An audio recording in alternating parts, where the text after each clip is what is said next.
I first started deer hunting when I was 8 years old. I remember there was a snow on, and I remember seeing the deer bedded down and spotting them.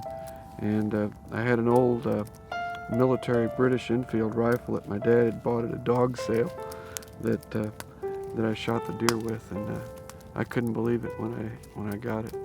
It was kind of just like fulfillment of a fantasy that I'd read about and dreamt about for a long time. And it's always kind of magical like that. Dave Murphy continues to create great memories every November. As a longtime deer hunter, he knows the excitement and promise a walk through the fall woods can bring. He has hunted every deer season for the past 4 decades.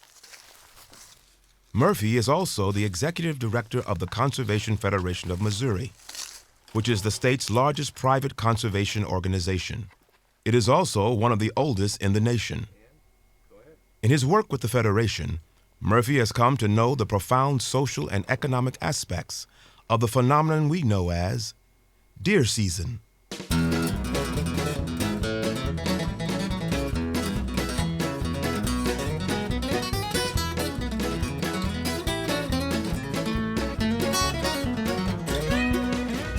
Just the firearms season is a huge business in our state. There's well over 400,000 people that participate in it. We estimate that over $800 million of revenue came in that we wouldn't have had otherwise.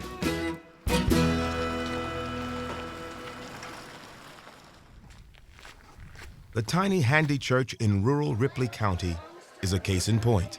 June started cooking chicken at 5:45, and I didn't arrive till 6:30 and took over. I've been standing here cooking chicken ever since. I would say today we've probably had 150 anyway. It's just grown over the years. That's about the only fundraiser we usually have is at deer season. The hunters have been great, but it doesn't only serve the hunters, it serves other people outside the community too. $4? $4, yes, sure. Beyond mere dollars and cents, deer season has a profound social aspect as well. I suppose that each person that goes afield as a deer hunter gets something different from that experience, and for some people that's the part that they look forward to the most is the social aspects of being around a lot of people in a very special and fun time that they think about and look forward to. And it's the time of year that where all of us get together and sit down and tell a bunch of lies and, exaggerate things.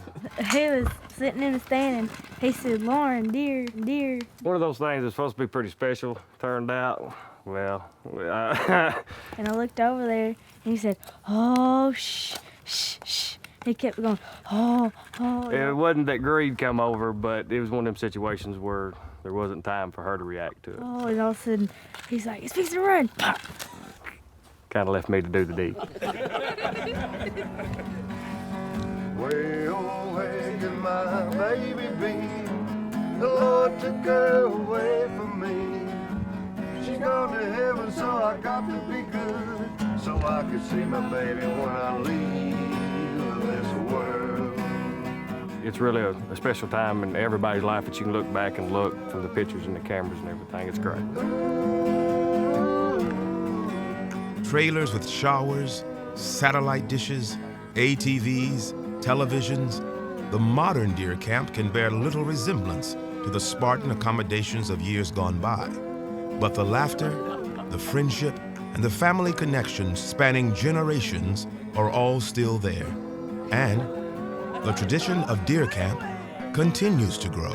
I think deer hunting is a wonderful thing to bring generations together. I think they can find a lot of common ground they might not have otherwise in this common interest that they share. In any discussion of deer camps, the subject of food is bound to come up.